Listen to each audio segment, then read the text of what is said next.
ever noticed how much weird stuff there is floating around out there about STDs? Only sluts get herpes. I'm not gonna get any STDs because I never let him put it in. Lesbians don't get that shit. My chain of reactions to this stuff has become very predictable. First, the disbelief. Ugh, God. Then, sadness. And then the rage kicks in. America, is comprehensive, fact-based sex education so much to ask?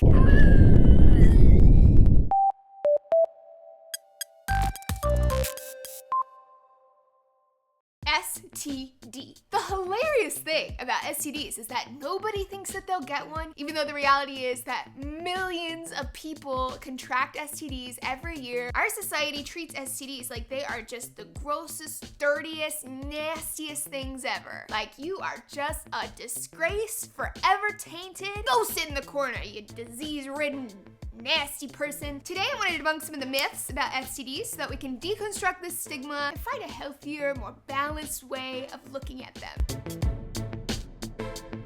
Fun fact, I have HPV. A few months ago, I confessed this to an auditorium of 500 students. It was so funny. Their faces were like, do you really have HPV? And I'm like, yeah, I really have HPV. The strain that I have appears on my thumbs. And then everybody relaxes. Oh, thank God. What is the difference between having a strain of HPV that appears on your thumb versus a strain of HPV that appears on your thighs or on your crotch? What is the difference between a herpes sore on your lip and a herpes sore on your genitals? What is the difference between needing an antibiotic for your lung infection and needing an antibiotic for chlamydia? Sexually transmitted infections are no different than a cold sore, no different than the flu, no different than a lung infection. So then why does society attach all of this extra baggage? Because it's related to sex, and people are weird, super weird about sex.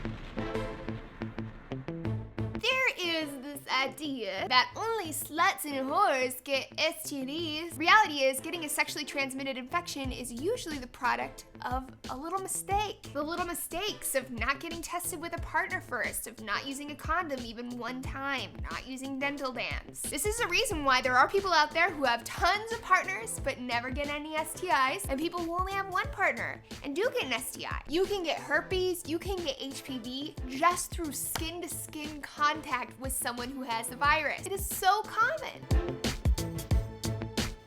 So the goal is to make them less common. But while we can acknowledge that having a sexually transmitted infection is not the end of the world, we also don't want to be like, okay everyone, go catch your STIs.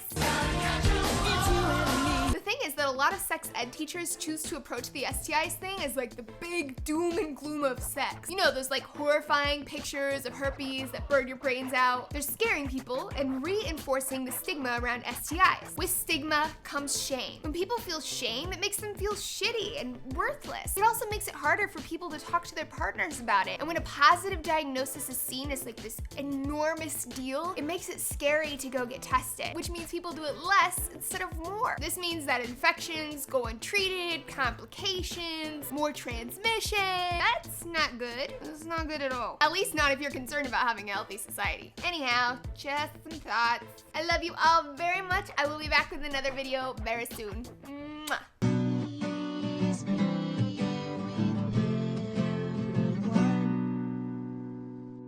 Except your mom. Oh. What?